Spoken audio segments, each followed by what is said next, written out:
Okay, let's open in a word of prayer. Lord, thanks for your word. Thank you for the opportunity that we have to gather together today. Pray you'll bless our time together. In Jesus' name, amen. Well, today, I'm going to call this Holy War. And that's play on words for obvious reasons. I've been doing this for a long time. By the way, if you want to go to our YouTube channel, I did do 4 interviews this week. Brian Schrager, Nicole Jan-Sajan, Danny Seaman, and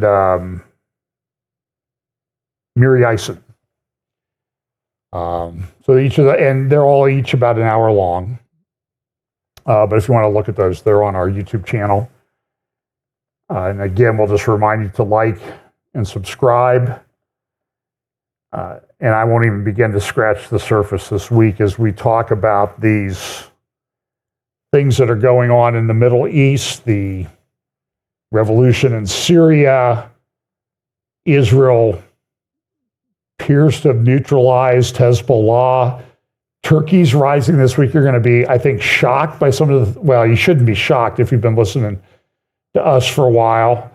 Iran, Russia, a lot of the things that we talk about in End Times Bible Prophecy. So this week, if my little wheel of prophecy would be spinning like a top. And we have these passages that are prophetic passages, and you'll see these phrases used throughout these passages. This is sort of off the topic, but usually I quote from Daniel chapter 12. It says, Daniel, seal up the book until the time of the end. And then when you read that in conjunction with Daniel 11, the wise will understand and instruct many. The wise will understand, but the wicked will never understand. So as we get closer to these things being fulfilled in a broad sense, you're going to have understanding as to what's going on if you're paying attention. You have to be in the scripture, you have to be in the word. But then you need to look at other times where the time of the end is used in these prophetic scriptures. So like in Daniel chapter 8, it says, this prophecy is for the time of the end. Was that the same time of the end as was talked about when Daniel was told to seal the book up till the time of the end? I happen to think that they are. And so we see things. There's a tendency sometimes we want to, there's a default towards what I would call preterism, like the prophecy's been fulfilled, we don't need to worry about that anymore. So you'll see that with regard to some people, and these are friends of mine, they think that Isaiah 17's been fulfilled. I don't think it's been fulfilled, but I'm not sure. I think it's part of the Armageddon scenario because it talks about the Lord coming back and looking on the Lord. So that seems to be, that's the second coming. And it talks about a lot more destruction than just Damascus. But certainly you could see how Damascus could be destroyed very quickly with the speed at which it fell just in the last week. So we're going to see these things, and then, whenever I put up the slide, people say, "Oh, we're already at the fourth seal," and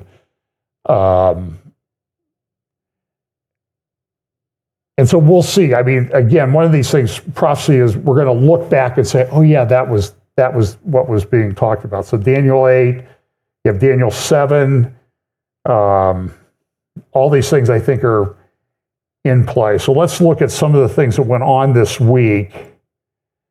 And I'll try to make sense of them, because part of what I'm going to talk about in the broad general sense is turmoil, just turmoil everywhere in almost every facet of life. Economy, politics, geopolitics, that type of thing. So, and I'll say this, I don't know that this is related to Bible prophecy, but I think it's indicative of a attempt to control what people say and think. And part of this was lawfare. So there was a case brought against Trump down in Georgia for trying to interfere with the 2020 election. This week, the Court of Appeals down in Georgia removed the prosecutor from the case, said that she shouldn't have been able to bring the indictment.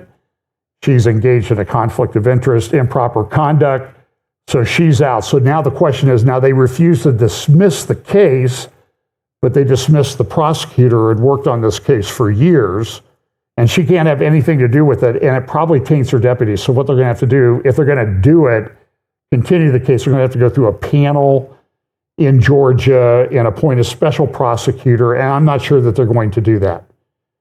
This was a big deal.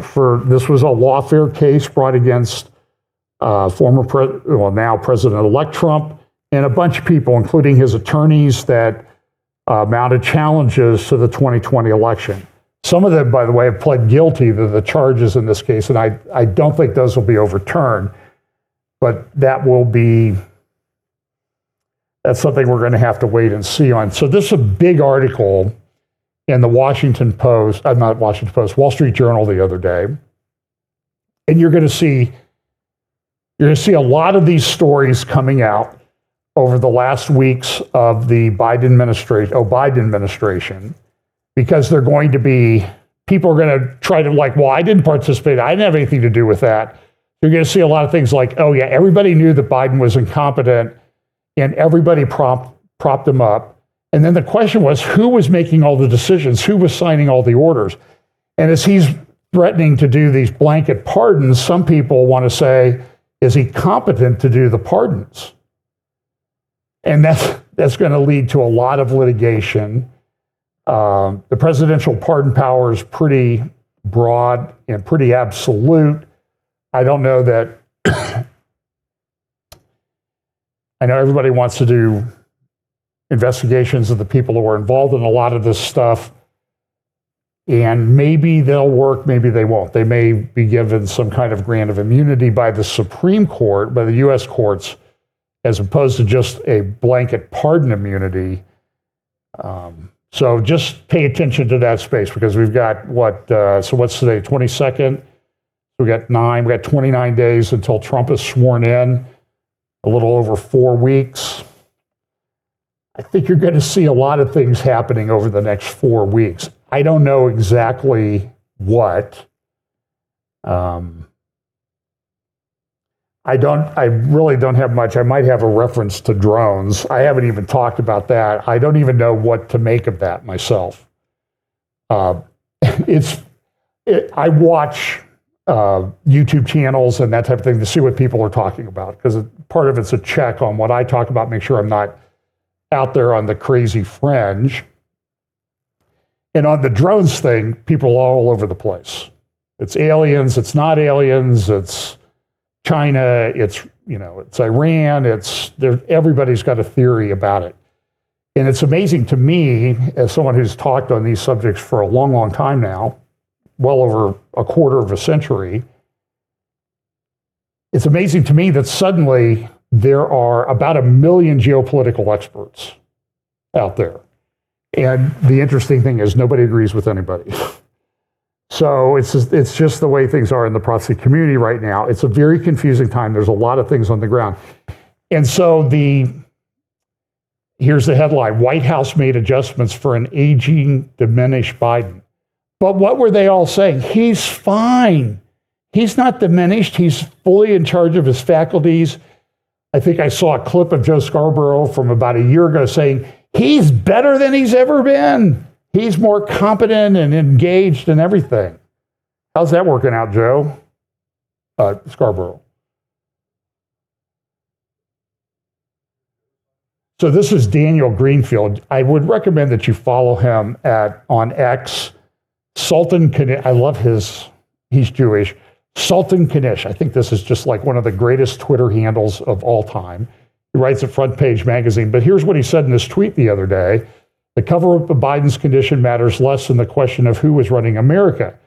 Cabinet members did meet with Biden. Policy was set by a close circle of aides. Cabinet members talked to aides who then got back to them. Weekend at Bernie style, Biden's orders were relayed by insiders who wouldn't let anyone else talk to him. These people need to be scrutinized and forced to testify. And I agree with that. I would be issuing subpoenas and that type of thing, because the people that are in charge that have been doing this are not always competent. I'm going to play a clip from 2020. This is Brian, the guy who had some issues with integrity and that type of thing at NBC News. This is MSNBC in 2020. What's his name? Brian Williams, yeah. And even though he had those problems, he got the show on MSNBC so they could continue paying him a lot. So these are people that get paid a lot of money. And this is a commentator. She eventually left MSNBC because they weren't left-wing enough. But I want you to listen. They're talking about the 2020 election. They're talking about Bloomberg, who was going to spend $500 million to run for president back in 2020. So listen to this. This is kind of an interesting thing, and then we'll do the math they talked about once they're done. But you see it as a possibility if he wants to spend $1 billion beating this guy, he could do it. Absolutely. Somebody tweeted recently that actually with the money he spent, he could have given every American $1 million. I've got it. Let's put it up on the screen. When I read it tonight on social media, it kind of all became clear. Bloomberg spent $500 million on ads. U.S. population 327 million. Don't tell us if you're ahead of us on the math. He could have given each American $1 million and have had lunch money left over. It's an incredible way of putting it. It's an incredible way of putting it. It's true. It's disturbing. It does suggest, what we're talking about here, which is there's too much money in politics.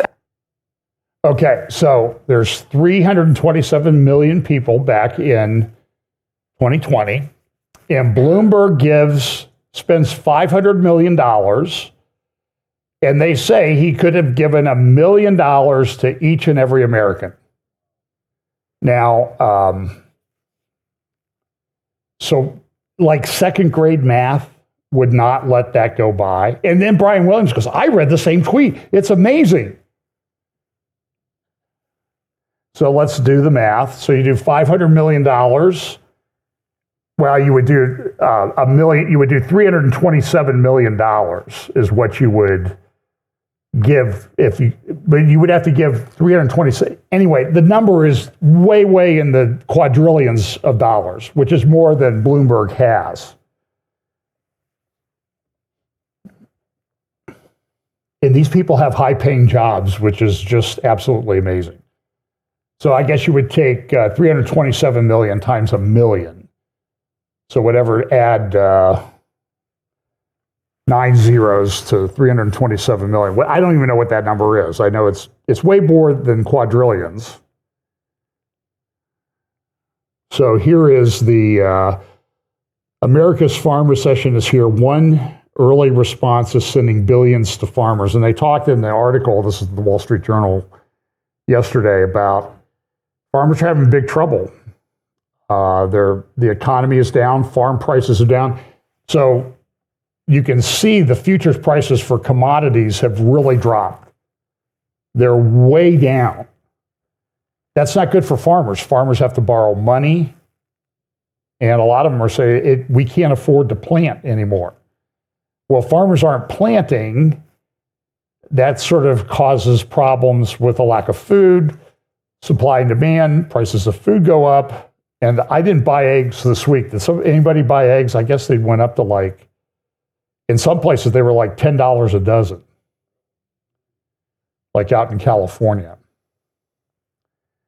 So this is based on, the next slide, this is based on a little blurb at The Economist. So when they do that cover that I've talked about a little bit, The World in 2025, it says, global warming is speeding up, another reason to think about geoengineering. So The Economist goes, well, we just need to put a whole bunch of stuff into the atmosphere and we can cool down the Earth. But then I showed you that chart at the Washington Post, was based on a research article that said the Earth is really about as cool as it's ever been. There's been a little bit of spike in the last couple hundred years, but not much. It's statistically insignificant compared to the whole of Earth history. AI continues to grow. By the way, we're going to do another prophecy roundtable. I'll start posting on social media this week about that with Patrick Wood, Britt Gillette, Scott Townsend, Tom Hughes, and myself. That's going to be on Wednesday night, January 8th at 7 p.m. I think that's the 8th, 7 p.m. Eastern. So you might want to block that out. It'll probably go 2.5 hours. So here's the next thing, the next leap in AI. It says the next great leap in AI is behind schedule and crazy expensive. And they go into some detail in this article. And they talk about the number of parameters and everything like ChatGPT 4. They started out at 117 million. Now they're up to 1.7 trillion bits or bytes of information that they look at to generate these things. And I don't know if any of you played around with it. I've played around with it a little bit. They did a very good study at the New York. I don't even have time to talk about a lot of this stuff. They did a great study at the New York Times. And what they did was they went through like images, like a group of images, like it looked like the UN, all the kinds of different ethnic and races and that type of thing. And they ran it through AI, where AI learned on the prior images for like 20 generations. And what did they find out? Everybody looked the same almost at the end of running that through AI 20 times. Which everybody says, well, maybe they're not doing that good. Now, I think the AI, as we always say, it's artificial intelligence, it's not real wisdom. So you need to be very careful with it, but it does do some amazing things. And is surprisingly accurate in a lot of cases. But my bigger point is tech intrusion. So this week, this is Google launches most capable Gemini 2.0 generative AI model. This is another leap forward by many times of computing power and that sort of thing. They're getting to where there's going to be tech intrusion like you would not believe.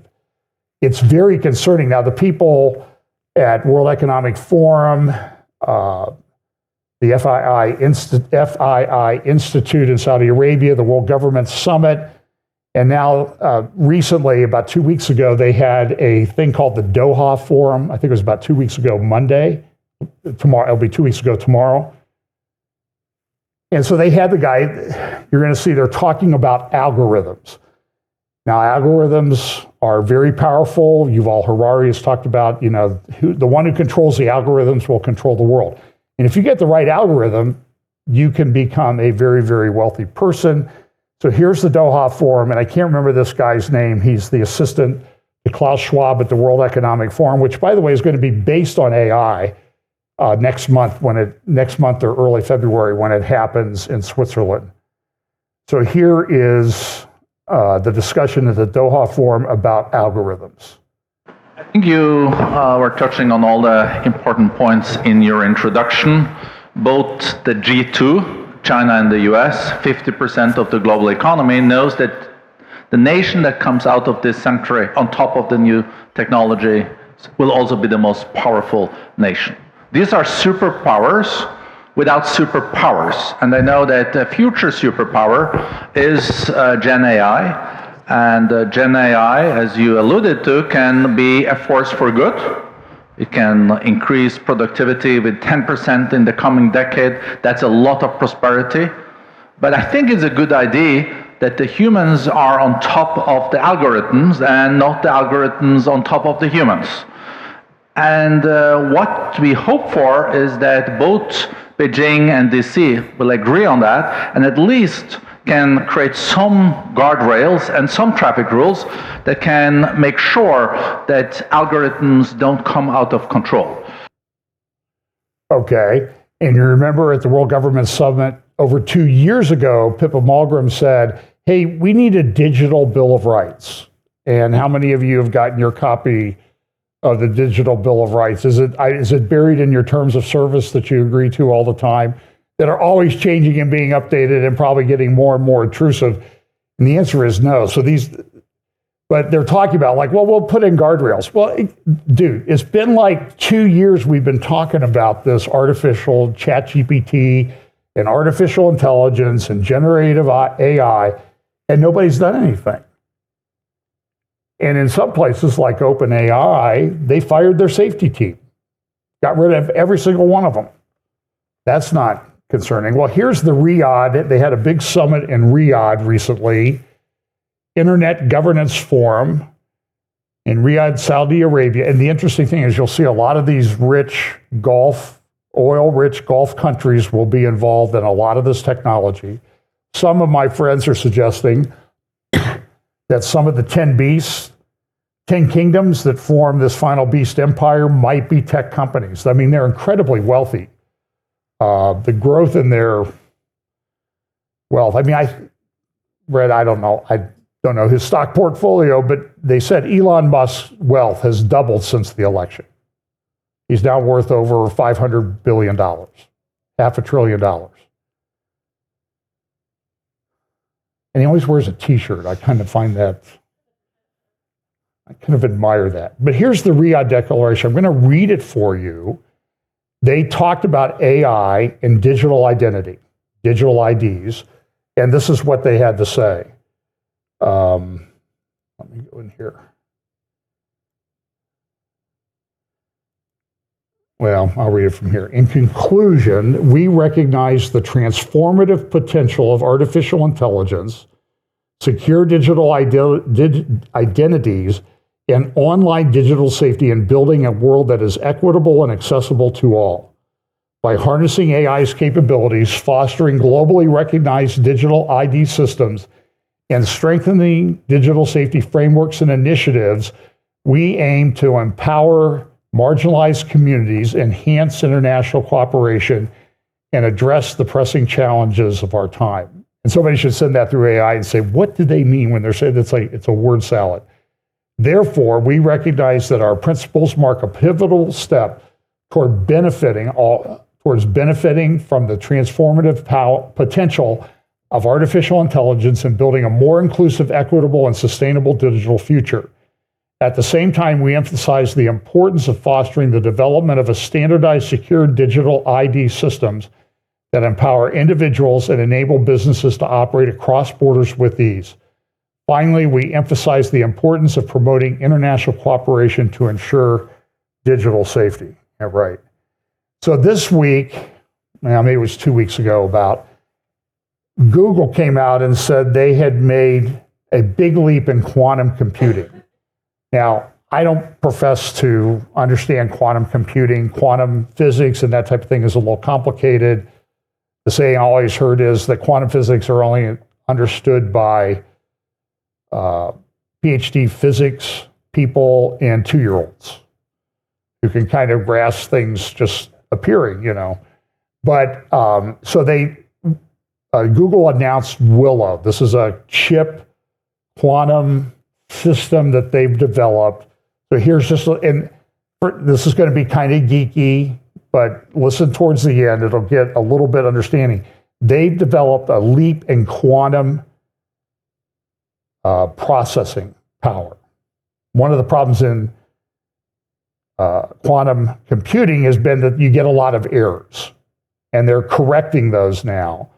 And they've increased the speed and accuracy at which these things can be computed. Now, there's still a little bit of ways from having a quantum computer in your pocket, but understand if this happens, nothing is secure. Everything can be broken. And that's concerning, especially when there's push to go to crypto and all this other stuff. So here's the guy from Google talking about Willow. Our logical qubits now operate below the critical quantum error correction threshold, a long sought after goal for the quantum computing field since the theory was discovered in the 90s. And we've achieved it for the first time with Willow. Errors are exponentially suppressed in our logical qubits, as error rates are halved each time we add physical qubits and scale from distance 3 to 5 to 7 surface codes. We've pitted Willow against one of the world's most powerful supercomputers with the random circuit sampling benchmark. The results are pretty surprising. By our best estimates, a calculation that takes Willow under 5 minutes would take the fastest supercomputer 10 to the 25 years. That's a 1 with 25 zeros following it, or a timescale way longer than the age of the universe. This result highlights the exponentially growing gap between classical and quantum computation for certain applications. So there you go. So their computer did it in less than 5 minutes. A supercomputer, not a regular computer, a supercomputer would have taken 10 to the 25th power years, which is a long time, in 5 minutes. The chip called Willow represents a significant advance in solving error correction problems that have long dogged quantum computing efforts, the company said in a blog post. Google also said the chip performed a computation in under 5 minutes that would have taken current supercomputers a near eternity to do, longer than the universe has existed, under anybody's timescale. Quantum computing holds promise for a wide range of applications, from discovering new drugs to security and encryption. Still an emerging field, quantum computing harnesses abilities of quantum mechanics to solve problems beyond the capability of traditional computers. So it's a huge breakthrough, and I'm sure we'll talk about that at our next thing. Okay, so let's go to the Middle East. We're going to talk about this for most of the rest of the time, and I'm sure I preached first hour. I talked about Christ at the checkpoint some, and what I consider to be just the horrific Marxist liberation theology that drives that. So we're about 2 weeks since the fall of Assad. And everybody's an expert on it. It was a stunning thing. As you can see from the Washington Post thing, it went down in like 9 days from when it really started. The people that did this had to be prepared. They had to know what they were doing. They had to be funded. And so there's a lot of questions about who's funding them. But we're also seeing a lot of things. And it's shaken up geopolitics on an epic scale. Russia withdrew from Syria. Iran has withdrawn from Syria. Hezbollah now has no supply line. And this morning I saw that Syria, the new rebels in charge, will not let any Iranian plane into Syrian airspace. Israel took advantage of the situation. They figured that, listen, these guys that are taking over Syria, it's a choice between evil and evil. We don't trust them. We managed Assad, but now these guys, they're crazy. I mean, there's a lot of really disturbing images and things of street executions, enacting Sharia law and that type of thing. I don't trust any of them. And so Israel said, listen, Assad had a lot of weapons. He had a lot of air defense systems. He had missiles. He had airplanes. He had naval boats. And Israel went in and destroyed all of them. And it would easily cost $20 or $30 billion to replace what they've destroyed in the last 2 weeks.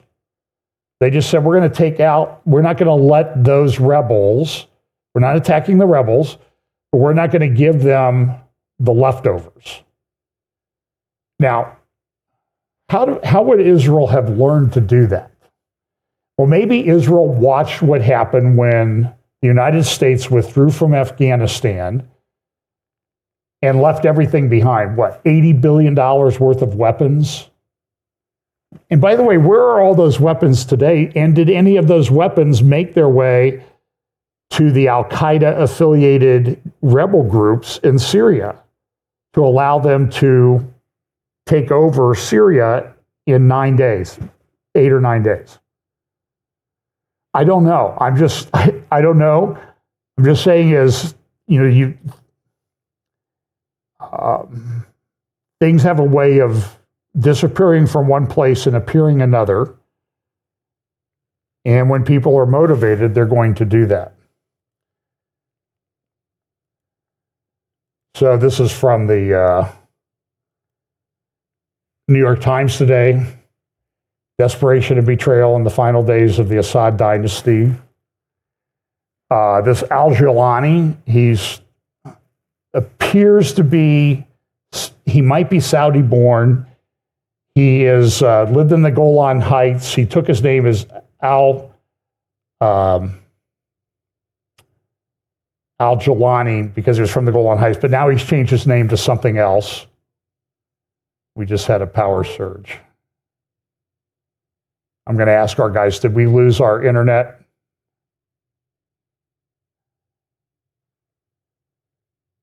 So, hang on just a second here. Let me.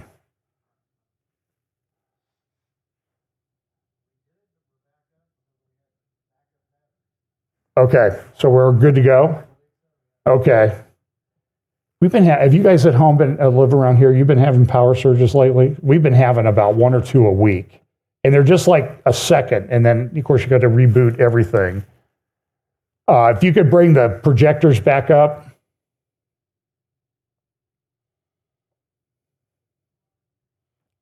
I'm nothing without my images. I mean, you don't want to hear a classic.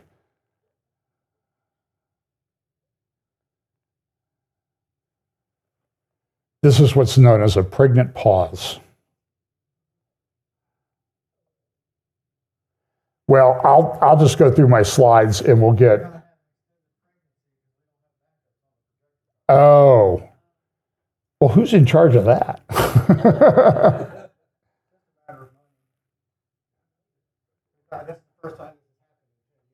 I know. Just wait till I get to the good part. It must mean there's something good coming. Some AI has reviewed my thing. So I will catch up here in just a second.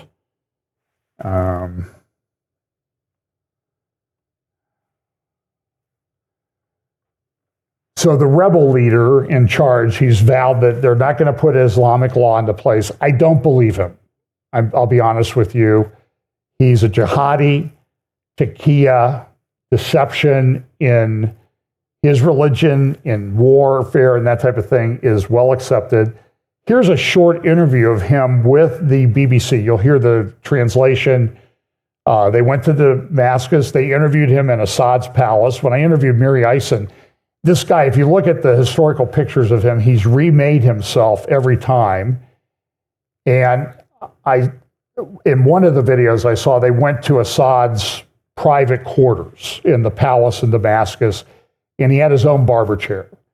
And my comment to Miri Eisen was, he seems to me to be like one barber chair visit away from looking like a twin of Zelensky.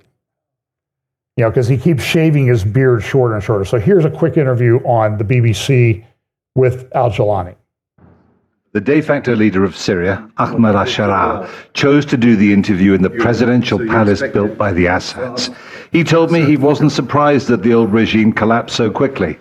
Syrians, he said, needed to keep calm, to tackle all the problems they face.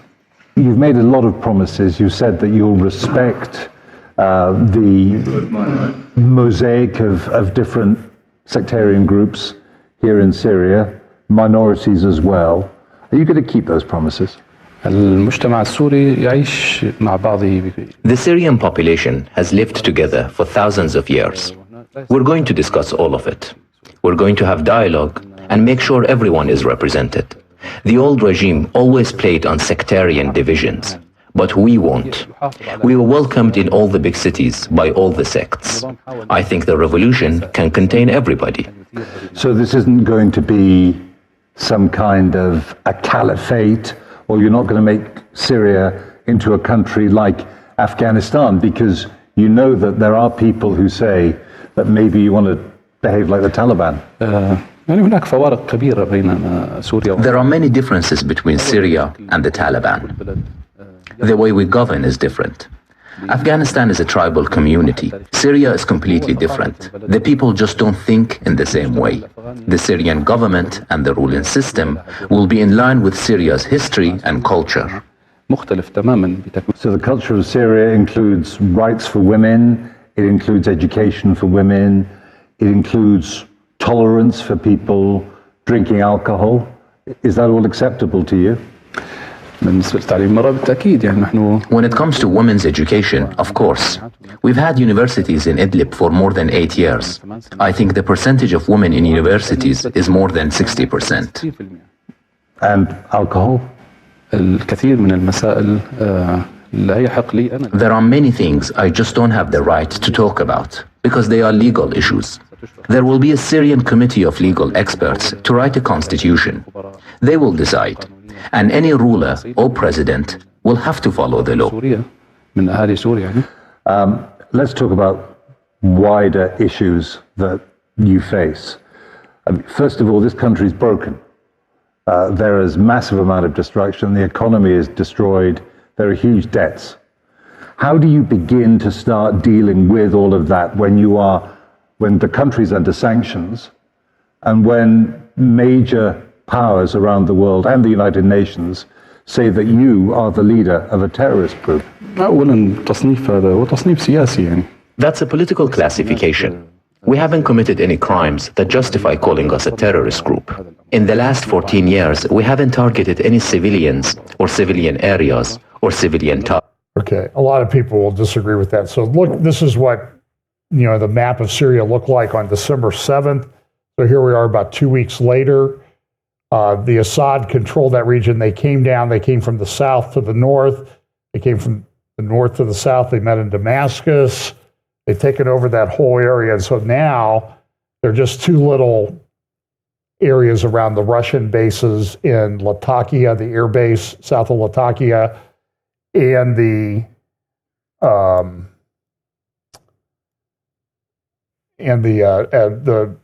naval base at Tartus. But Israel's kind of moved in. Israel has just absolutely destroyed, like I said, all of their weapons. Israel's taken over parts of the Golan Heights. You can see sort of a red line. That was a no man's land. If you've ever been up to the Golan Heights, you know that there was a narrow strip of land that the UN would occupy. Israel's moved beyond that into Syria a little ways. They took over the Syrian part of Mount Hermon. Here is Netanyahu. He did a talk up at I have the sound down. It's in Hebrew, so I turned the sound down.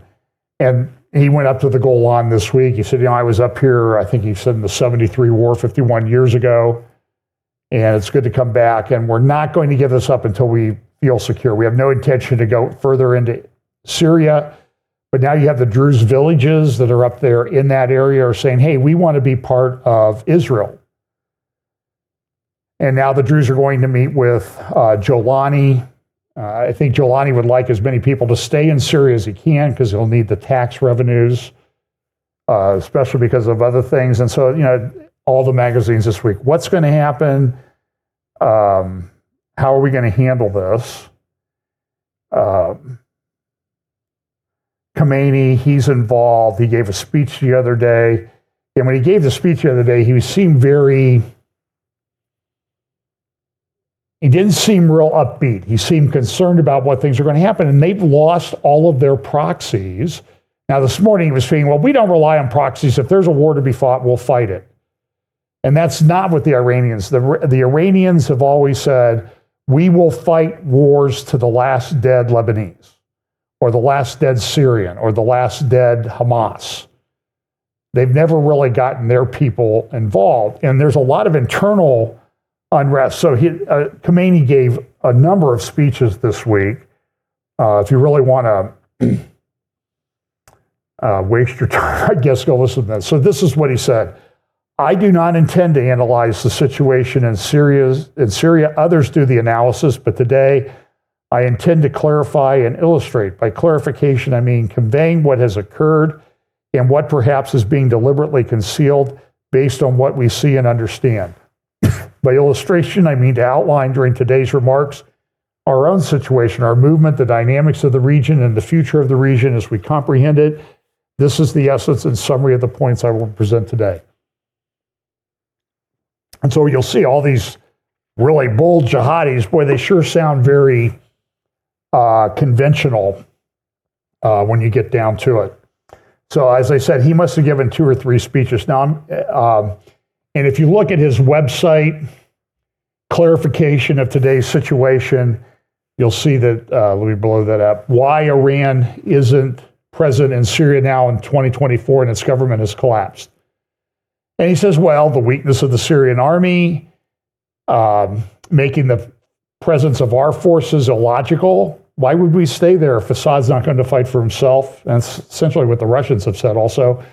It's the duty of the army of that country itself to fight, abandoning thousands of organized young forces, negligence towards enemy and its plans, airspaces being closed and land routes being blocked, preventing aid, and the spirit of resistance and steadfastness is faltering in the Syrian government. So in other words, it's all Assad's fault. And, we'll come back when we want. Now, why was Iran present all those days? Well, we wanted to stop the spread of insecurity to Iran.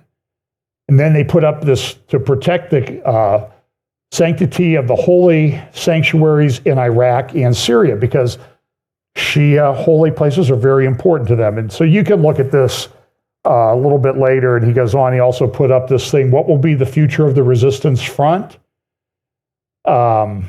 First of all, he says, look, this is the U.S. and Israel. They're behind everything. We know that Israel controls everything. What will be the future of the resistance front? Liberation of seized territories of Syria, resistant front spreading to encompass the entire region, uprooting Zionism and Western elements in the region, and expulsion of U.S. from the region. And the U.S. does have, we might have gone from 1,000 to 2,000 troops there in the area of Syria and Iraq over the past couple of weeks. And they acknowledge it. And so I think it was a hard speech for him to give. He had to say, look, they really took it to us. Said, God willing, the Palestinian Hezbollah fighters will see the day when the malevolent Zionist enemy is trampled under their feet, but I will edit that to say, now he meant terrorists, Palestinian Hezbollah terrorists. And so the question is, everybody's talking about it, is it World War III? Are we in World War III? And I think we're in it. It's just that it hasn't gone completely hot. But there's a lot of people poking the Russian bear. Putin is upset. You'll see a little bit about what he has to say about the situation in just a moment. Their nuclear chief was killed by a exploding, one of those e-cycles that you can rent and leave anywhere in a pile. It exploded as he and his aide were coming out of their place in Moscow. And that's a big deal because, he was in charge of their nuclear defenses. And Putin's upset about it. And they're bombing Ukraine as much as they can. And Putin says, essentially he said we're going to take vengeance on them. So Russia has taken their weapons for the most part and moved them from Syria to Libya. Now, when we talk about these things of alliances in Ezekiel 38, Libya is put. Put is important in this Ezekiel 38 alliance. Now, I don't think we're on the verge of Ezekiel 38, but I'm just saying, as a lot of these alliances that are identified geographically are being put together. And so now Russia and Turkey have been sort of at odds in Libya, and now Russia's moving some of their arms and forces from Syria to Libya. Others are going back up to fight in Ukraine. And so you can kind of see the Mediterranean, Ukraine and Russia is to the north of the map there. You can't see it on the map. And then you have Libya over here, and you see Libya is divided into a couple of different parts because they're in the midst of a civil war. Russia took their things, and there's some pretty stunning satellite pictures and images. This is the port at Tartus along the Mediterranean coast. And you can see everything being gathered there to be taken away. You also see some of the air bases. You see big cargo planes with their nose cones open, taking equipment away. And there's negotiations going on between Russia and the rebel forces. But Israel took advantage of it. This is a picture or a little video of a bombing attack on a weapons store near Tartus that Israel did. Look at this thing. دعش ما بيك الله يلعنك يا إسرائيل. This is taken from miles away, by the way. That's a very big boom. Now, some people suggested that it's nuclear. I don't think it's nuclear. Putin this week did his annual news conference. You've heard all these things, and I think they're propaganda. Putin's got cancer, he's ill, he can barely function. So he doesn't, if you think my updates are long, I'm no Putin. He did 4 hours and 45 minutes. And I fast forwarded through the thing. I did not see him take a drink of water or get up and take a bathroom break. And so for a guy who's 72, that's pretty amazing. Miri Eisen, in the interview I did with her this week, she said, of all the world leaders that I ever met, he physically scared me when I was in his presence. I was scared of him. So they also had this big map of Russia. And the interesting thing is over here in the east, in that red circle, those are Ukrainian territories. Those are part of Ukraine. But when he's doing this year-end summary, this is our land. So he already considers those territories to be part of Russia. The Crimean Peninsula, the eastern provinces of Ukraine, they consider them to be. So one of the things he did in his... So we begin. This is the intro to this big 4 hour and 45 minute news conference he did. And by the way, some people asked him some pretty difficult questions. So, I mean, it was big production, high definition cameras, many gigabytes of information. So one of the things they asked him about is, what about Syria? Now, this is going to be a translation, so it's a little choppy, but I thought I would just play it for you, at least a little bit. Who benefits from the situation in Syria? And it's kind of interesting as the answer. Thank you. Please have a seat. We are in constant touch with President Erdogan.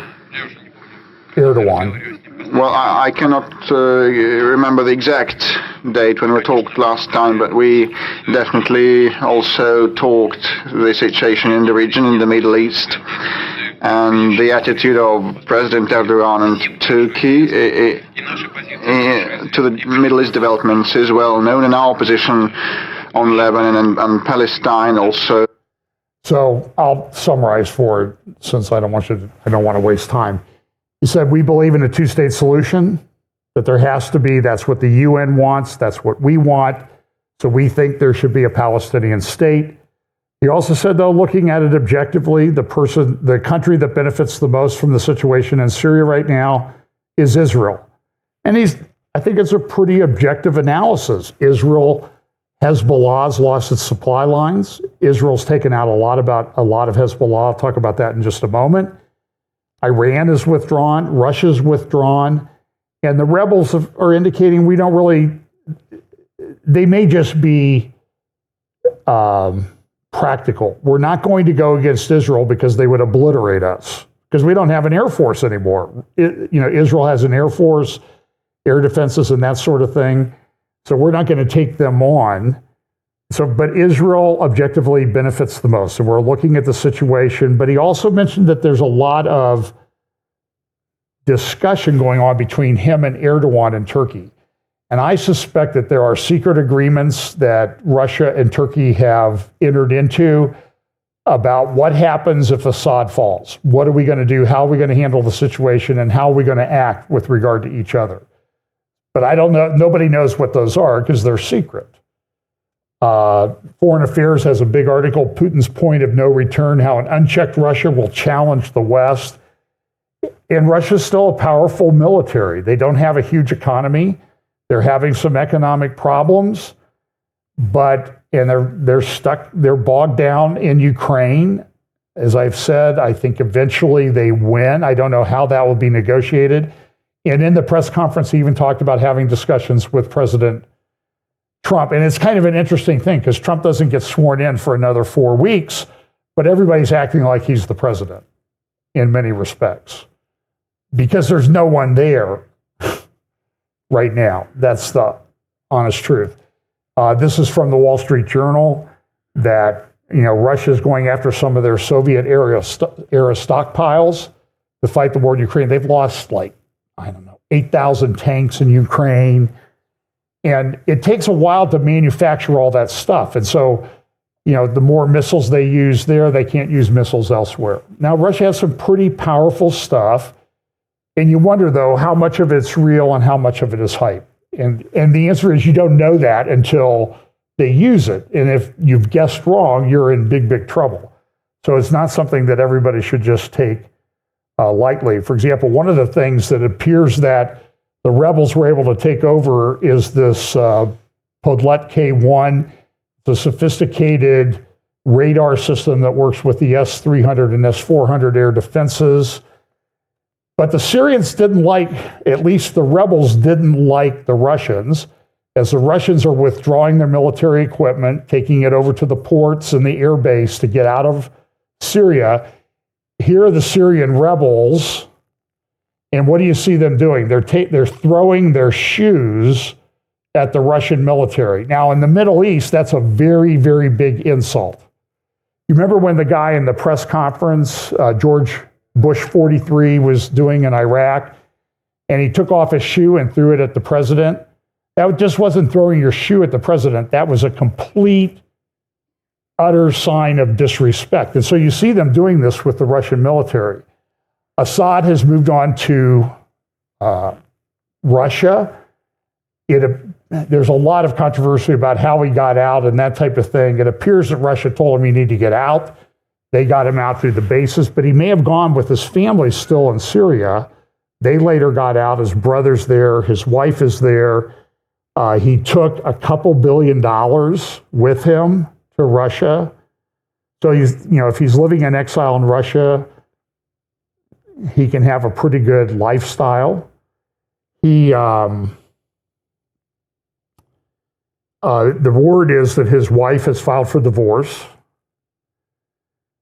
She wants to get it while the cash is still there, I guess, and everything. So here's Christiane Amanpour, and I don't remember what, she's interviewing a professor or geopolitical expert about Gaza Strip. And we're going to talk a little bit more about that. But I just play a little bit of this as much as you can stand. I really cannot stomach this woman. She's Lebanese, by the way.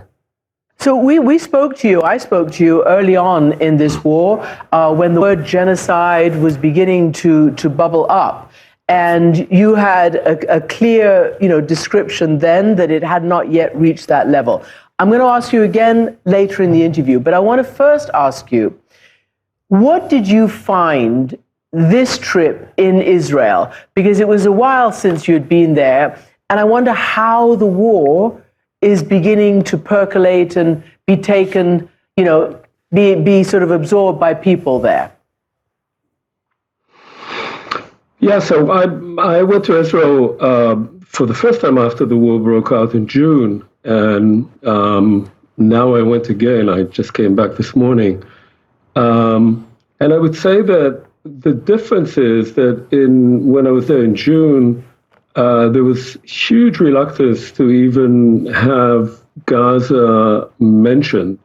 Everything that was going on in Gaza, people, when you spoke with them, their eyes sort of glazed over and they wanted to change the topic.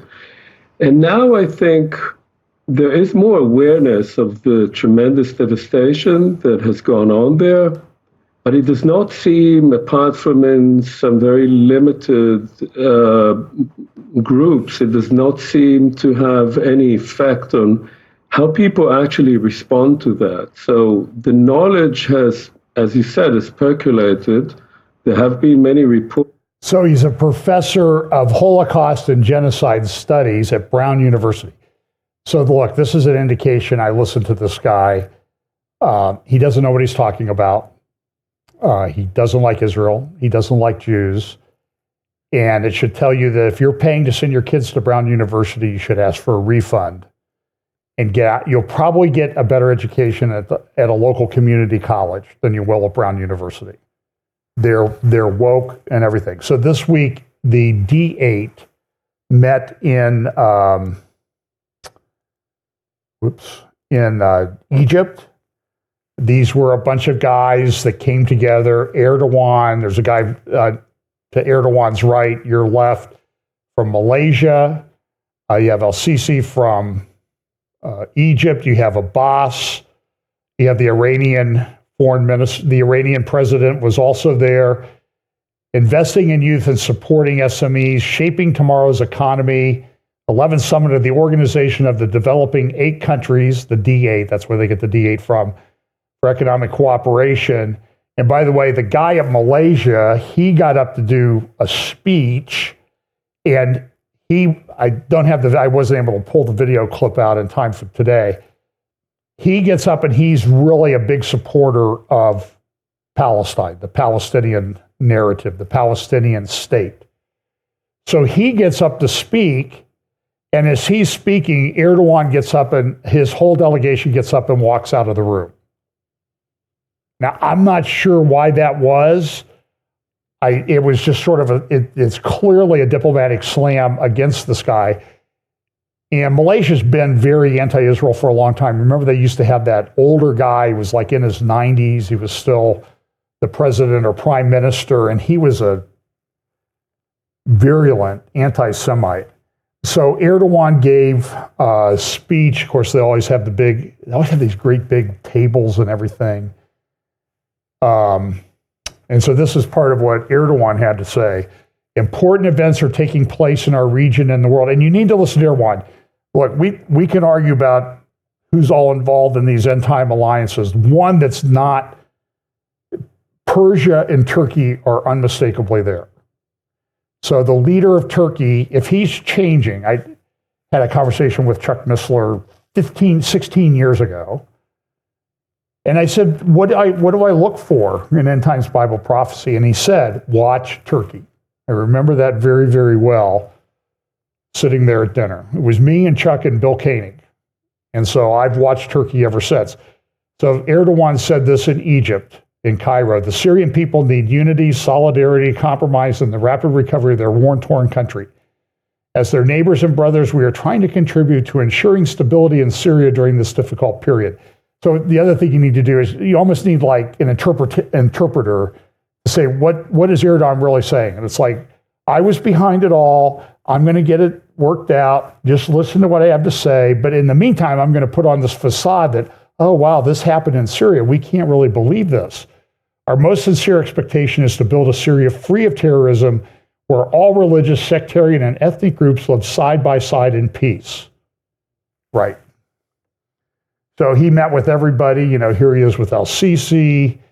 And then one of the things he said was this: we see Israel's steps that disregard Syria's territory integrity, including the expansion of its illegal settlements in the Golan Heights. Now, the interesting thing about that, if you go back to this map, in the north of Syria, the yellow areas are Kurdish areas, but so these yellow areas are Kurdish areas, but you see this kind of grayish area here in the north and another one over here. That's controlled by Turkey, and Turkey's always wanted to expand their things down. They wanted to expand their borders down into Syria because they have this plan. And I think you're seeing that plan starting to come to fruition. This is from the Times, UK Times, London Times. Erdogan is the victor in the Middle East chaos. So some people, Putin says it's Israel. A lot of other commentators say this is clearly a Turkish operation. Now, I want to go back 4 years and show you what Erdogan put on his Twitter feed. This is from the presidency of the Republic of Turkey.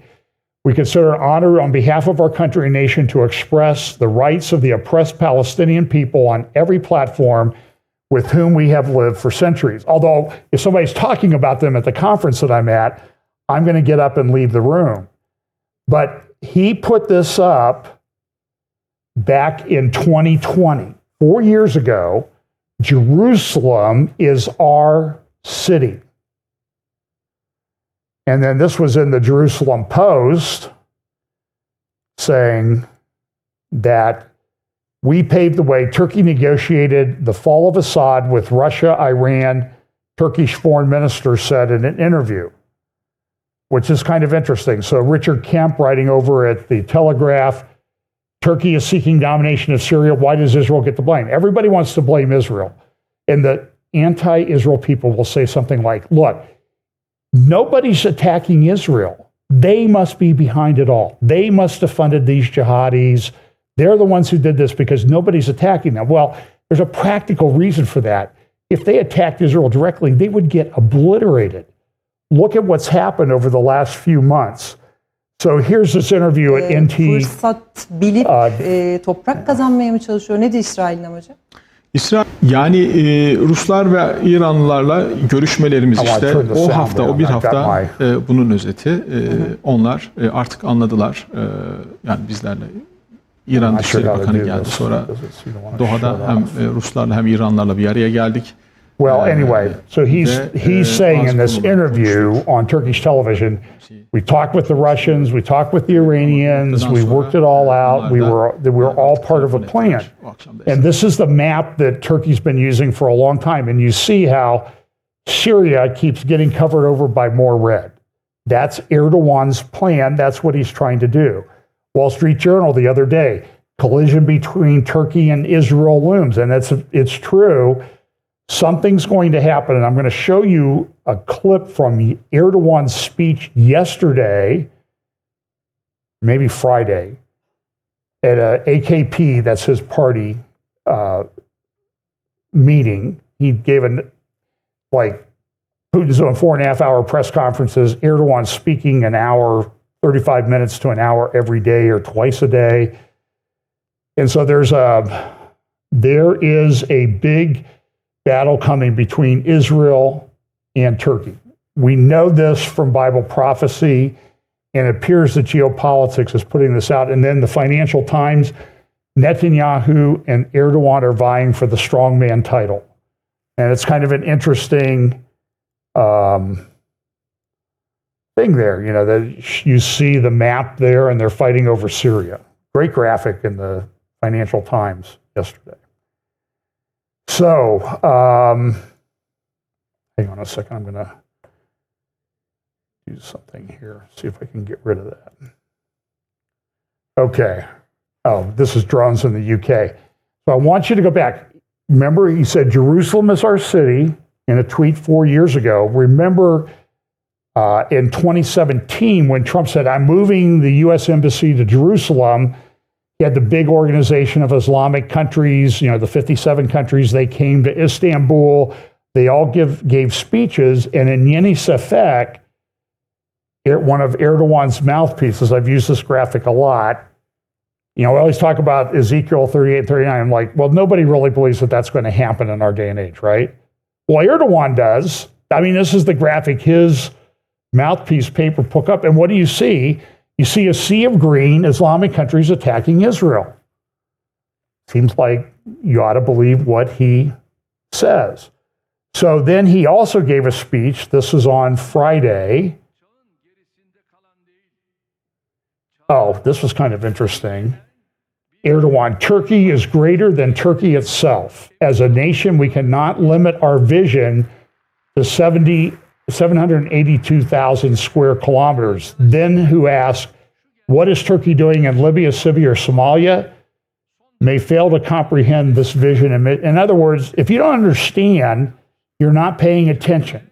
Turkey's moving in all these other countries. And Turkey, by the way, is concerned that there's a big move into Africa by Russia. Russia doesn't like Turkey, and Turkey doesn't like Russia because they're all moving into Africa to try to control the mineral and oil wealth there. But then he gave this speech Friday, and as he's speaking, a bunch of people in the crowd, they call him Chief sometimes. So this is from, I don't know where this guy's from. I think he's from Colombia or someplace. In Mardin, Turkey. President Erdogan addressed a crowd of young people, and the young people were shouting, "Mr. President," or "Chief, take us to Jerusalem." And he replied, "Patience brings victory," or "Victory will belong to the patient." Now, do you get some idea of the designs of Erdogan in that? And remember, when he puts up the post 4 years ago that Jerusalem is our city, where did that thing go? Well, it was the Dome of the Rock was there. It must have got the, oh, there it is. You see that tweet or that poster that he put up from his presidency website? What's that? This Dome of the Rock. It's about Jerusalem. That's prophetic. Jerusalem will be a cup of trembling. All the nations will gather against Jerusalem. Now, they're not there yet, but people are preparing people's minds for that. And then Richard Kemp, good article, the mullahs could fall. If they do, Turkey rises. And I talked a little bit about that. My view of the Daniel chapter 8 might be a conflict between Turkey and Persia.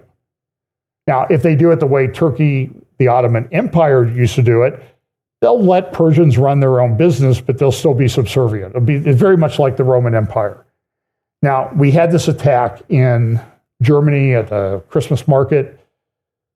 Yesterday, last I heard, there were 11 people dead, 200 injured, as this Saudi doctor who had immigrated to Germany while he was facing maybe murder charges in Saudi Arabia, and Saudi Arabia has tried to extradite him back to Saudi Arabia for trial, and the German government says, well, you'll put him to death if he's convicted. So we're civilized people. We can't let him go back to Saudi Arabia and stand trial because he might be put to death, but we'll let him drive his car through a Christmas market and kill 11 innocent people on a festive occasion.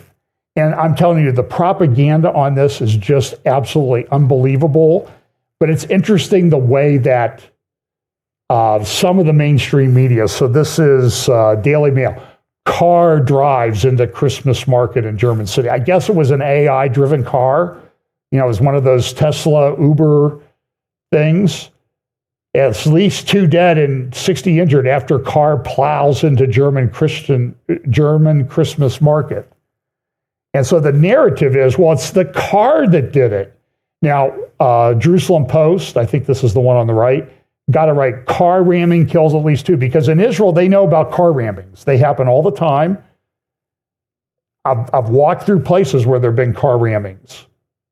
And Pam, if you remember, when we were coming out of Nablus with Joel Kramer, the guys, we were at a checkpoint, and Joel was up sort of negotiating our ability to get through the checkpoint, and the Palestinian guys there all came up and said, hey, why don't you just get behind the wheel of the car and ram those IDF soldiers?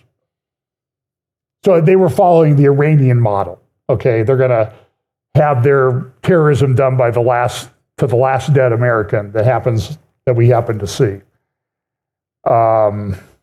So car plows versus car ramming. Jerusalem Post got it right. And then what you've seen, though, all across Germany, and they have a lot of Christmas markets in Europe and Eastern Europe like this, and these are Islamists that are just marching down the street through these Christmas markets. And what are they doing? They're showing we're in charge. Now, some people say, why don't you go back to Syria? That's where you came from, by and large. But they don't want to go back to Syria because they know what awaits them is not good. So this car ramming attack by this guy, and so you're seeing a lot of politics get overlaid on top of this. So there was a very good explanation I found on Twitter by a lady who knows. She said he's clearly, he's not a Sunni, he's a Shia terrorist, he's lying to you, he's masquerading who he really is. And then others saying, oh, he's Jewish. He must be Jewish funded. and he's a Christian. And then all these guys are wetting their pants in the UK and Europe about, well, we can't be too difficult on him because, we might offend somebody. So we really can't talk about what the real issue is. And the German government is in the process of failing. So I'll talk about this real quickly. The Houthis launched some missiles. You see the red alerts from, I think it was Friday night or early Saturday morning across Israel around Tel Aviv. And here's a video of some of the things that happened. These are the missiles coming in. You'll see Iron Dome or Arrow missiles take out some of them, but then there was one missile. You'll see it here. Boom. It came in very, very quickly. And there you go, you see it. So somebody was saying, was it a hypersonic missile? And the answer is, I don't know. I think Israel will be better prepared the next time. They seem to learn from these things. So I think some people got hurt, but nobody got killed, and it hit near a school there in Tel Aviv, Yafo. So here's this great, I don't have time to go into this. This is in Tablet Magazine, an article by David Samuels. If I remember to do it when I get home, I'll put a link in the show notes to the article at Tablet Mag. Rapid onset political enlightenment. And what it does is this completely dismantles everything that Barack Obama has done to cause the situation in the Middle East and how he's left everybody very much unprepared, and he can't leave soon enough. So let's hope that he goes away. He was the only president that we've had other than Franklin Delano Roosevelt, who stayed in Washington. No, wait, it wasn't Roosevelt. Might have been Teddy Roosevelt. Barack Obama was only the second president who stayed in Washington, D.C. after his term of office was over. Now, why was he doing that? You can do the math on that. This came out of Israel Hayom newspaper. Says this: Jared Kushner reveals Trump's vision. This was just published in Israel Hayom on Friday or yesterday or today. 10 countries will join the Abraham Accords after Saudi Arabia.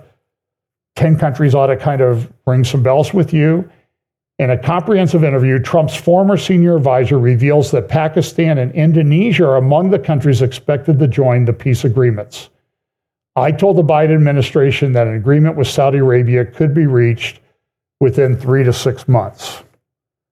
So, interesting comments by Jared Kushner. Let's see. So Netanyahu gave an interview in the Wall Street Journal yesterday, the inside story of Israel's comeback victory, and I've juxtaposed it with this article from Ynet that was earlier this year, back in February. And this is kind of interesting because, I've interviewed security experts in the Middle East now for a while.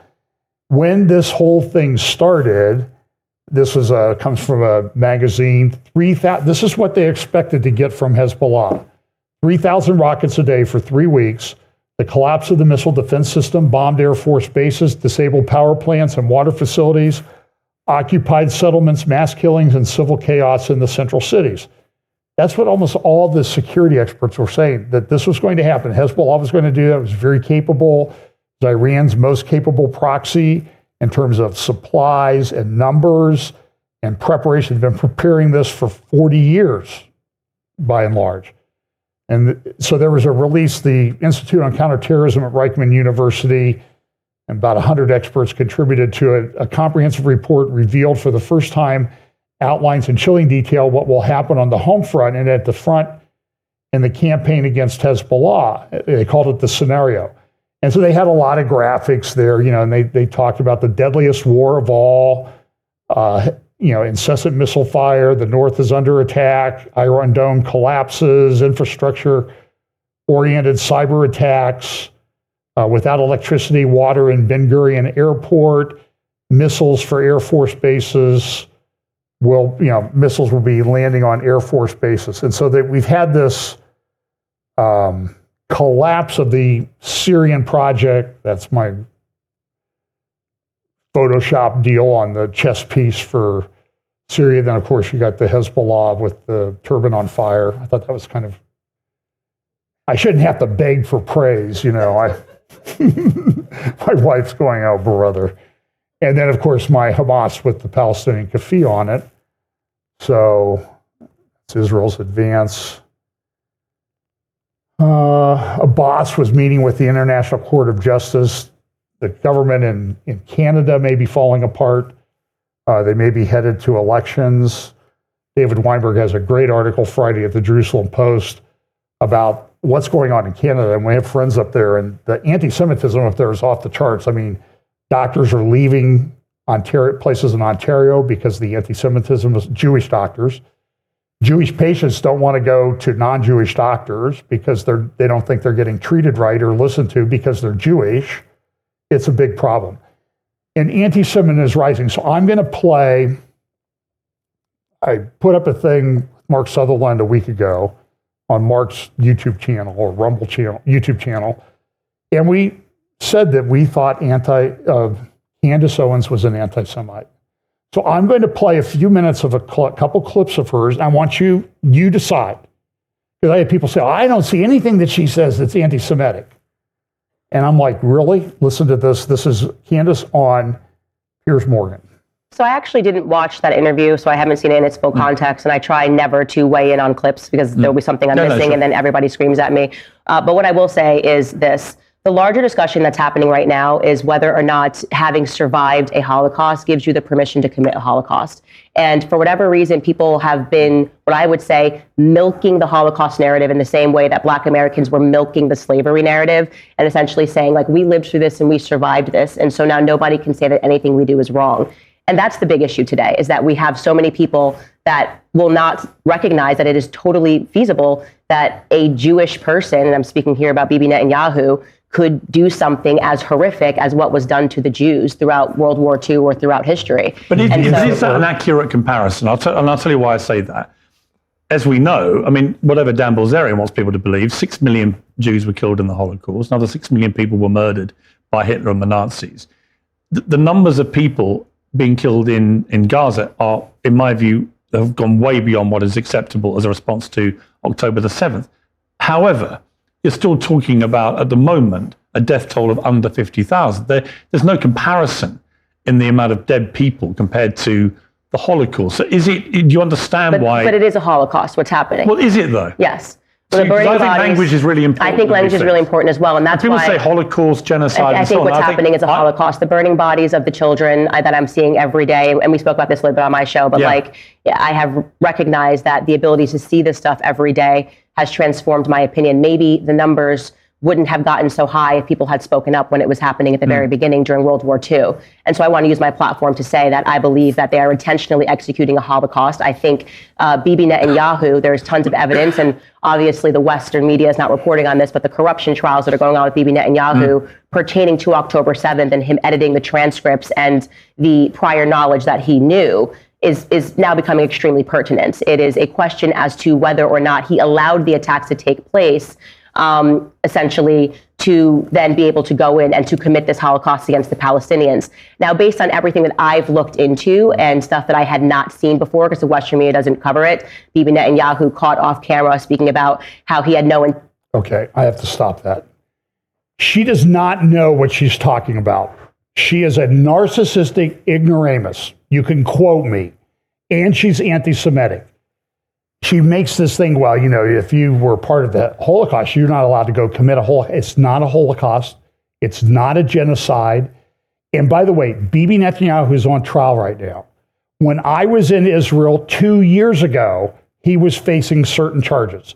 I asked then, how long are these charges, which predate 2002 by many, many years, how long are these trials going to go on? 5 or 6 more years. Now, there are suggestions like, well, if he would just resign and leave, we would pardon him for that if he agreed to leave and never seek public office again. And that's his decision. Okay? There's a lot of pressure for him to do that. But what happened on October 7th is not part of those charges or that trial. When she says that, she's either lying or totally ignorant. And I would suggest she's both. You cannot hold yourself out as a valid commentator and say Bibi Netanyahu's on trial right now for what happened for ignoring the warnings on October 7th. That is a complete fabrication. You have to have lost your ability to reason to believe that. And I don't understand why Piers Morgan let her get away with it. Is it a genocide? It's not a genocide. Here are the statistics. In the Hamas war, 13% of the deaths are civilian. In most wars, it's 90%. By the way, I looked up, this is CIA fact book, and you can always say, well, it's the CIA. But listen, Gaza Strip in 2023 estimated to have 3 deaths per 1,000 population. Does that sound like a genocide to you?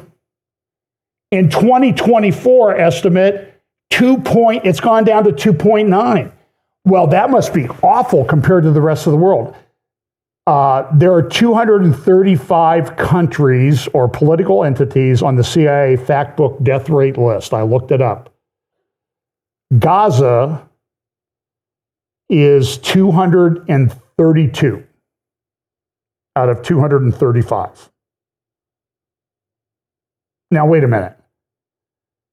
That doesn't sound like Israel's death rate is 5 times that amount.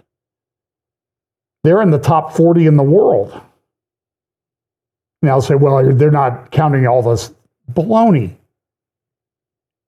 You're claiming it's a genocide. You have the burden of proof. Where are you getting your information, Candace? Population growth rate 2024 estimate, 2.02% increase. That's IDF, you're the worst genociders in history if that's what you're doing. And you're not committing genocide. It's a complete fabrication. Oh, comparison ranking, they're 225 out of 232, I think is the number on the list. I apologize for being a little bit inaccurate. So I want you to listen about where does she get this nonsense? There you go. What should have been Israel's response to that, given the scale of it? Well, first and foremost, there had to be a response.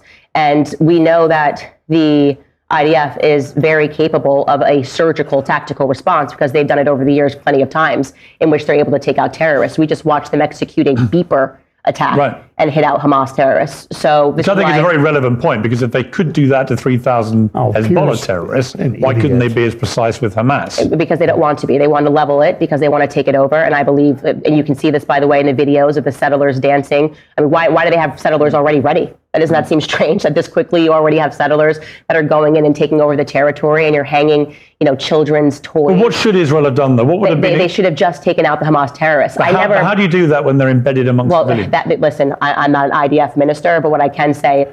You're not an expert or anything. By the way, this is a video, and you could say, boy, they really destroyed Gaza. Look at these videos. It's horrible, the destruction. And if this is what's happening, this does look like, to somebody like Candace, this looks like Israel's committing genocide. Look at the block after block after block. By the way, this is not Gaza. This is Damascus, Syria. This is what was done by Russia and Syria to the Sunni people, and this is the Yarmouk Palestinian refugee camp within the city limits of Damascus. Used to have 180,000 people live there. It was one of the more densely populated places on the planet. By the way, how long do you think? We should get a pool going. How many days do you think it will be before Candace looks at this video and complains about the genocide in Syria? Nobody would take that bet because she's never going to say it because it doesn't involve Jews. And you people who yelled at me this week saying, she's not an anti-Semite, she's a good conservative Christian woman. Baloney. Baloney. She converted to Roman Catholicism, and the whole first hour I talked about what has been done to pervert the story of Jesus in Bethlehem. Go watch it. You want to listen to somebody who knows genocide? Here's a couple minutes of Natasha Hausdorff. In the context of discussing genocide, I perfectly understand my role here as the lawyer to set out, the legal definition and talk a little bit about how this term is being abused with respect to Israel, what the possible ramifications are for that, and also to look at a little bit more detail at the allegations that South Africa has been advancing at the International Court of Justice. So in terms of the definition of this term, this is the only bit I'm going to read out to you, and it's from Article 2, essentially, of the Genocide Convention. So the 1948 Convention on the Punishment and Prevention of the Crime of Genocide defines the concept of this crime, and it does so critically by focusing the key aspect of this crime is intention. The intention to destroy a group in whole or in part, and this is a national, ethnic, racial, or religious group. That is the characterizing element of this crime, the intention to destroy a group in whole or in part. And then there are a number of acts that are listed according to this definition, which include killing or causing serious bodily or mental harm to members of the group, deliberately inflicting on the group conditions of life calculated to bring about its physical destruction in whole or in part, imposing measures intended to prevent births within the group, and forcibly transferring children of the group to another group. That's the legal definition. What did I just show you? Increasing birth rate, increasing population, completely contrary to the definition of genocide, Candace Owens. You do not know what you are talking about. And she is, and I will say, I said this to somebody, and I like people, I really do. But sometimes you got to speak the truth in love. And I said, if you can't see what Candace Owens is about, you need to reset your discernment meter. And I stand by that. That's not a cruel statement. That's an honest statement of what you need. And what's going on with people on the right, like Candace Owens, who's doing this? What's going on? Now, Trevor Loudon, I referred you to his thing at the RAIR Foundation, RAIR Foundation, about 4 or 5 months ago. And he said that he believes it's a communist Russian propaganda plot to turn the right-wing people into pro-Russian anti-Semites. And you know what? I think he's right. Dumasani Washington, who I interviewed before about Tucker Carlson's interview of Munther Isaac, the guy I referred to in the first hour, he notes it too. And Dumasani, great guy, pastor down in Charlotte area, pro-Israel. And he wrote an article at Tablet Magazine when Tucker interviewed Munther Isaac, and he called it, he and his co-author, they called it The Arsonist. Tucker Carlson burns down the bridges between Christians and Jews. And he was 100% correct. Do not fall for Tucker's shtick. He is misleading you. It's unbelievable. And I'm troubled that people cannot see it by the way he conducts his interviews. He fawns all over Putin, lets Putin spout Russian narrative propaganda history that's not accurate, never challenges him. And as soon as that singer, what's his name, John Rich, says, well, the Scofield Bible was written by Zionists. That's not true. But Tucker leaps right on that. You need to understand where he is coming from. And look, 90% probably of what he stands for, I would agree with. On this, no. He's wrong. Here's what Dumasani Washington says. Correct. From Louis Farrakhan. By the way, Farrakhan died today. 91 years old. Good riddance. From Louis Farrakhan to Candace Owens to Tucker Carlson to Glenn Greenwald to Cornel West. Now, wait a minute. Some of those are left-wingers. Yeah, it's a horseshoe, folks. far right and far left get very close together and they're almost indistinguishable at some point. They are providing cover for the Islamist slaughter, enslavement, and displacement of millions of Africans and others as they lie to you about Israel. Based on this artist in Los Angeles who had said, honestly, I think this whole publicity campaign against Jews in Israel is just a smokescreen to distract from heinous colonization Muslims are conducting deep into Africa with the most horrible cruelty to Africans. 100% correct. Who did Tucker interview this week? I'm going to go about another 10 minutes. So, by the way, listen on 2 times speed. You know, you can get through this a lot quicker. And believe me, I've got 2 things I've got to do yet. Here is Tucker interviewing Jeffrey Sachs, a professor, a left-wing communist, China-funded, Soros-funded, left-wing, Jew-hating nut job. And they're talking about Syria and Israel. It's a long interview. Millions of views, like 2 million views. I want you to listen to just a little bit of this. This was put up on Tuesday or Wednesday. What I didn't understand and still don't understand is why we're all required to hate Assad. I'm not speaking for myself. I don't have strong feelings about Assad one way or the other. Apparently he's protected the Christians, so I'm grateful for that as a Christian. But why am I required to hate Assad? Tulsi Gabbard went and met with Assad. She's been attacked ever since. Has anyone ever explained why Americans should hate Assad? Because every regime change operation we ever do, we have to make sure that the opponent is the worst villain since Hitler or Hitler reincarnate. Some ophthalmologist from London is a bloodthirsty dictator. I didn't really. We have to say this, and this is part of the psyops or the info war that goes along with regime change operations. This is completely typical. And we're told if we don't stop him now, it's only going to spread, and he'll be in Des Moines. Exactly. Okay. So that was like Tuesday or Wednesday. Why should I not like Assad? I just don't understand it. Well, here's a clue for you, Tucker. You're the great journalist, right? Read the stinking news. It's all over the place. And so this comes out the day after, starts coming out the day after Tucker says this nonsense. Why Assad was a good guy, I just don't understand it.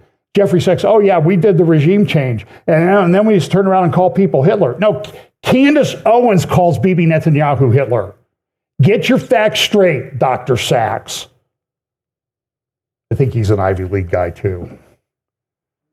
I'm sorry, these are not good advertisements for an Ivy League degree, which I don't have, by the way. The drug factory that helped fuel Assad's tyranny. They are finding mountains of cash and drugs that Assad's regime manufactured. Billions of, bringing in cash flow of $5 or $6 billion a year in cash, selling a hyperactive drug called Captagon. It's like crystal meth on steroids. And so you would sell it to jihadists because it makes them, they can go for days when they're high on this stuff. It's very addictive. And the Assad regime made billions and billions of dollars, a lot of which ended up in Assad's pockets, while he was protected and funded by Russia and Iran. Do the math, folks. That's not a psyop, that's a fact. Why should we hate him? This is from Channel 4 in the UK. It was like the day after Tucker's interview with Jeffrey Sachs. Look at this. Was the regime's first choice when it came to burying the revolution. طلق ناري ومطمش عيونه وأحيانا بالزلط يعني عاري.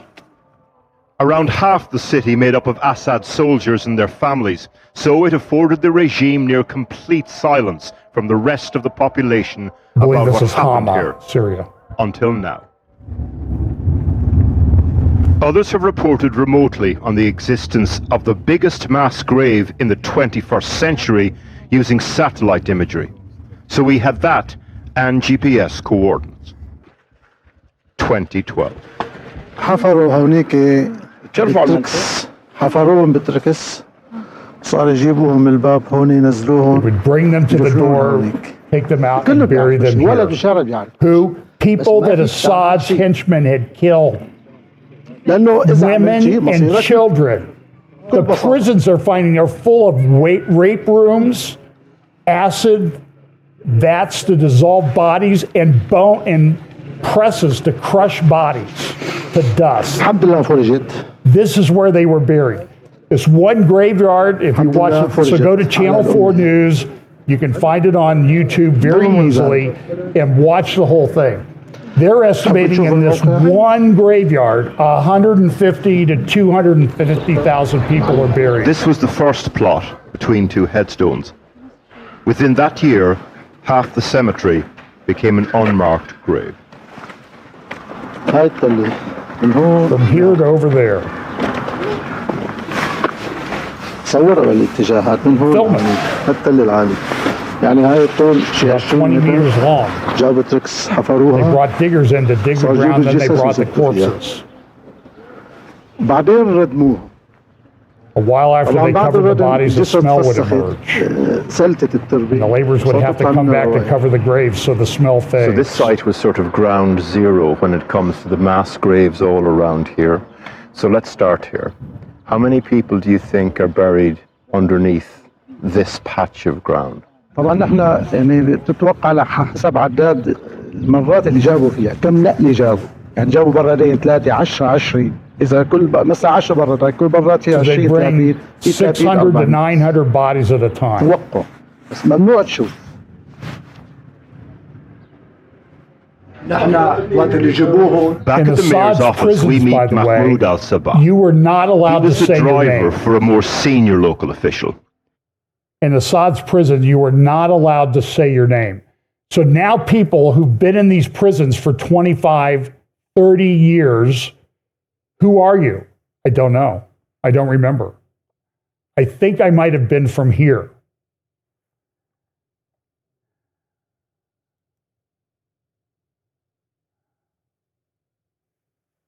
Explained that initially the bodies were buried at a depth of 1 meter, but animals scavenged the site. After that, the pits had to be made deeper.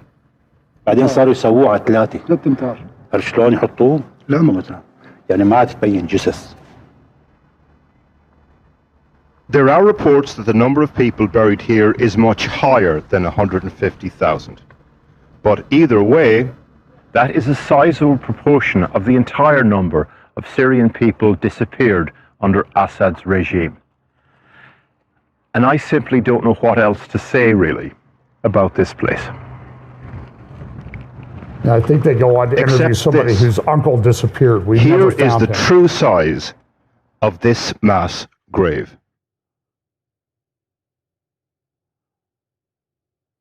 Okay, so Tucker, And here is this is exactly why you what don't like these men Assad. saw here, in their own words for the first time.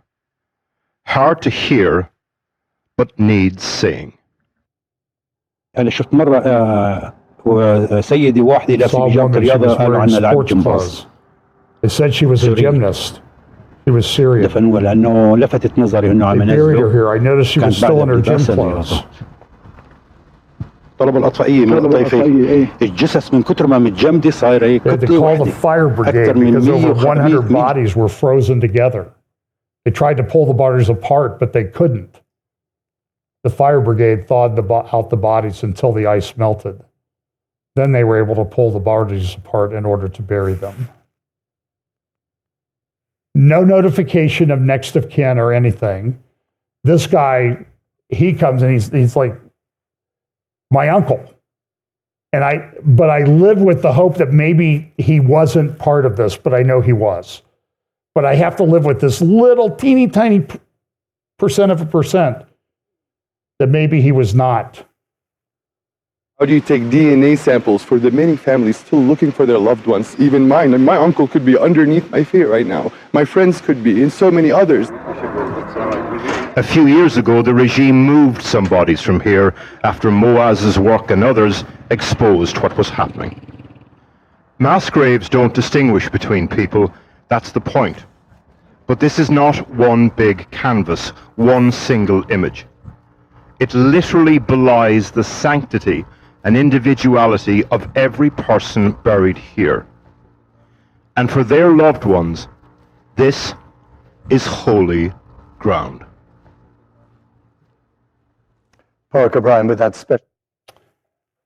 So, I mean, the stories that are coming out are just horrific. And I don't understand, well, I understand what's going on. Jesus told us in Matthew 24 to beware of deception in the last days. And we're seeing it come at us from all sides, and we need to be aware of it. You are, mind you, it was less than 2 weeks ago that Assad fell. Well, maybe 2 weeks ago today. And what are they finding in just 2 weeks? There are prisons. It was days they've been digging through prisons trying to get the people in the lower levels that had been put down there and kept. And Assad lived in a palace and took $2 billion with him. That Tucker, that Dr. Sachs, that's why you don't like Assad. And stop with this nonsense that it's a psyop, that he wasn't like that. He was like this, and everybody who was a thinking person for the last 52 years knew this about the Assad regime. And nobody will talk about it. But we'll call Bibi Netanyahu worse than the guy who did the Holocaust, or as bad. It really upsets me. And people need to be discerning. And Jesus said the characteristic of the last days would be deception. Pay attention. Figure out what's going on. And my fear is it gets worse from here. We're just scratching the surface. So anyway, go listen to this interview of this gentleman about his uncle. It's heartbreaking. So let's pray. By the way, Merry Christmas.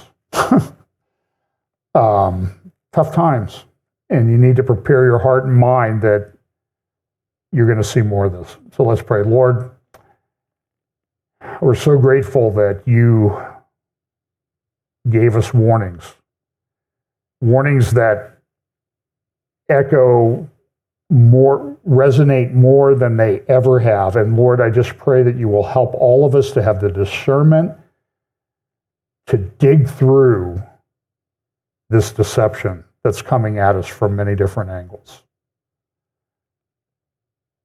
Help us to guard our hearts. And in the meantime, motivate us, and fill us with your Holy Spirit to go out and boldly share the gospel with those around us. Bless us this week in Jesus' name. Amen.